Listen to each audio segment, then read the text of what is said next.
वन्दे देवमापतिं सुरगुरुं वन्दे जगत्कारणं वन्दे पन्नगभूषणं रघुधरं वन्दे वसूनां पतिं वन्दे शूरशशाङ्कवनिनयनं वन्दे मुकुन्दं प्रियं वन्दे भक्तनाशरं च वरदं वन्दे शिवं शङ्करं नर्मदापुरं सुविख्यातं रेवाया दक्षिणे तटे सेवाश्रमे सुराजिता देवी नर्मदायै नमो नमः।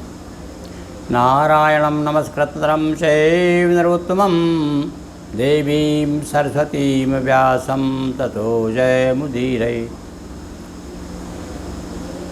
बोलिए नर्मदा मैया की जय। प्रिय बंधुओं, स्कंद पुराण के अंतर्गत हम आपको विभिन्न पवित्र नदियों पर्वतों का वर्णन कर रहे हैं, उनकी कथाएं सुना रहे हैं, उन तीर्थों का, और कौन कौन से विशेष रूप से अभी हमने भगवान बद्रीनाथ का और बद्रीनाथ में जो पंचशिलाएँ हैं उनका विशेष वर्णन किया, और किन किन क्षेत्रों में कौन कौन से देवता उन्हें कृपा की और यहाँ भूलोक पर आकर के हम लोगों को कल्याण करने के लिए स्थापित हुए। इसी क्रम में स्कंद पुराण में विशेष व्रतों की महिमा और व्रतों के साथ साथ में तिथियों का वर्णन, कौन सी तिथि प्रमुखता पाई और कौन कौन से मास प्रमुख हैं।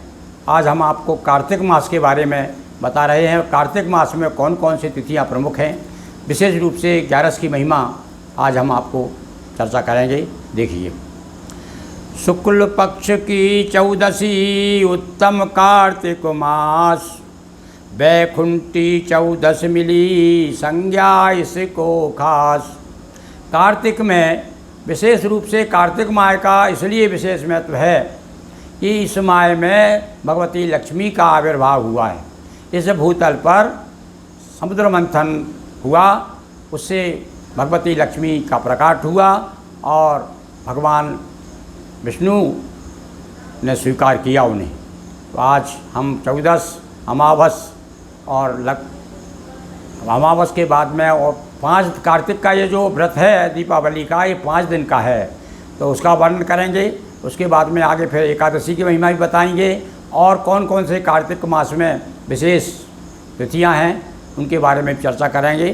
तो शुक्ल पक्ष की 14सी उत्तम कार्तिक मास, बैकुंठी 14 मिली संज्ञा इसको खास। जिसे हम नरक 14 कहते हैं, उसका नाम बैकुंठी 14 भी है। चतुर्दशिया मलक पूजनम, यह तरु सारे पापो नाशनम। और विशेष रूप से इस माह में आंवले की पूजन का विशेष महत्व है। देखिए, साथ साथ में वृक्षों की महिमा भी बताई जा रही है कि कार्तिक मास में आंवले का पूजन करें और विशेष रूप से 14 के दिन करें। राधा सहित कृष्ण का अर्चन, श्री विष्णु का करें प्रदक्षिण। भगवान विष्णु के मंदिर में जाएं, उनकी प्रदक्षिण करें, भगवान राधा कृष्ण का पूजन करें, अर्चन करें। विशेष रूप से इस कार्तिक मास में विशेष आगे वर्णन भी आया है, तुलसी का वर्णन भी हमने आपसे किया था। तो छाव आंवला ब्राह्मण भोजन, श्री विष्णु का करें प्रदक्षिण।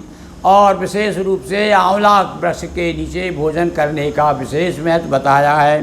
सृष्टि सृजन हित विधि तप कीना, हो प्रसन्न हरि दर्शन दीना। एक बार ब्रह्मा जी ने सृष्टि की रचना का मन में संकल्प किया और कोई भी काम की सफलता के लिए हमारे यहाँ तपस्या, तप यदि आपका सिद्ध है तो निश्चित सफलता आपके हाथ में है। ब्रह्मा जी ने सृष्टि की रचना करने के उद्देश्य से तपस्या की। बहुत दिनों तक भगवान श्री हरि का जब ध्यान किया, उनका तप किया, भगवान प्रसन्न हुए और आकर के उन्होंने दर्शन दिए। हरि लख विधि प्रेमाश्रु गिराए, तभी आंवला तरु भू आए। हाँ, अब ये बताया आंवले को, जो बताया कि आंवले के पेड़ के, आपके मन में एक प्रश्न उठेगा कि भाई ऐसा क्या बात है आंवले में, जो आंवले के जो कहा गया है स्कंद पुराण में कि आंवले के पेड़ के नीचे बैठ करके पूजन करें उसका और ब्राह्मणों को भोजन कराएं। तो अब यहाँ बताया कि जिस समय ब्रह्मा जी को भगवान ने दर्शन दिए और उन पर प्रसन्न होकर के भगवान के जो प्रेमाश्रु गिरे उनसे आंवले का वृक्ष पैदा हुआ। इस आंवले को भैया आगे को क्या कहा है कि संसार का पहला वृक्ष है। सृष्टि की रचना हुई शुरू में तो सबसे पहले वृक्ष पैदा हुआ और इसलिए इसे आदि वृक्ष भी कहा जाता है। हरि लख विधि प्रेमाश्रु गिराए, तभी आंवला तरभू आए। आदि वृक्ष की संज्ञा पाई, सभी ग्रंथ ने महिमा गाई। देखिए वैसे तो हमारे यहाँ पीपल है, वटवृक्ष है, आंवला है, ये सारे वृक्ष बड़े पूजनीय हैं, पर आज तो बता रहे हैं कि आदि वृक्ष है सबसे पहले संसार में ये वृक्ष ही जन्मा। विधि प्रेमाश्रु गिराए, भू पर पैदा हुआ आंवला तरुभर था वह 100 शाखाओं वाला और प्रथम वृक्ष की पदवी वाला। प्रथम वृक्ष संसार का पहला वृक्ष, जैसे मनु महाराज पहले मनुष्य कौन हुए? मनु से मनुष्य हुए। इसी प्रकार से ये आंवला के बारे में स्कंद पुराण कहता है।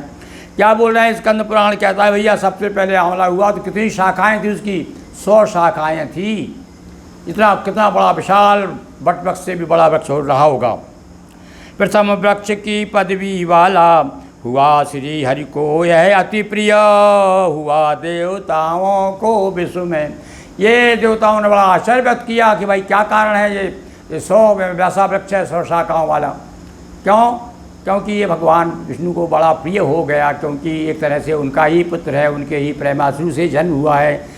तब जब उनको आश्चर्य हुआ कि इसका इतना सम्मान क्यों दिया जा रहा है आंवले का, तब आकाशवाणी होती है, गगन गिरा तब दीना ज्ञाना, इसका सुमिरन फल गोदाना। आंवले का स्मरण करने मात्र से ही गोदान का फल प्राप्त होता है। अब ये विशेष रूप से उसकी महिमा बताई है। जब किसी विषय में हम किसी का महत्व बताते हैं ना, तो किसी तुलना करना पड़ता है और तुलना करके बताया जाता है कि उससे श्रेष्ठ है। तो यहाँ बताया है कि गोदान के बराबर इसका स्मरण करना, इसका पूजन करना, इस वृक्ष का सेवन करना, इस वृक्ष को लगाना, रोपण करना, ये सब गोदान के बराबर फल प्राप्त होता है। सर्व कामना सिद्धिदायक। और आंवला को तो वैसे तो आयुर्वेद में भी कहा गया है कि हरा बहेड़ा आंवला तीनों मिला करके त्रिफला बनता है। और कहा है कि प्रातः पानी जो पिए और शुद्धि हर जो खाए, हर मतलब हर में जो शुद्ध किया हुआ हरड़ और बहेड़ा और आंवला मिला रहता है। तो लिखा है कि उस घर वैद्य न जाए। प्रातः पानी जो पिया शुद्धि हर जो खाए और दूध ब्यारू जो करे तावर घर वैद्य न जाए। दूध ब्यारू यानी सायंकाल की जो भोजन होता है उसे बुंदेली भाषा में ब्यारू कहते हैं। चलो ब्यालू कर लो। तो इस ब्यारू जो करता है शाम को, यानी जो दूध पीता है सोते समय, उसको हमेशा स्वस्थ बना रहता है। आंवले का बड़ा विशेष महत्व है, इस पर हम अलग से एक दिन चर्चा करेंगे। तो ऐसा ये वृक्ष सर्व कामना सिद्धिदायक, रत सर्वदा पूजा लायक। इसका पूजन कर चुके ऋषिवर विश्वामित्र, आदिकाल से रहा यह वृक्ष मनुज का मित्र। बोलिए श्री हरि विष्णु भगवान की जय, लक्ष्मी नारायण भगवान की जय, नर्मदा मैया की जय। हर हर महादेव शंभो। दोस्तों वीडियो को लाइक शेयर कर चैनल को सब्सक्राइब करें। बहुत बहुत धन्यवाद।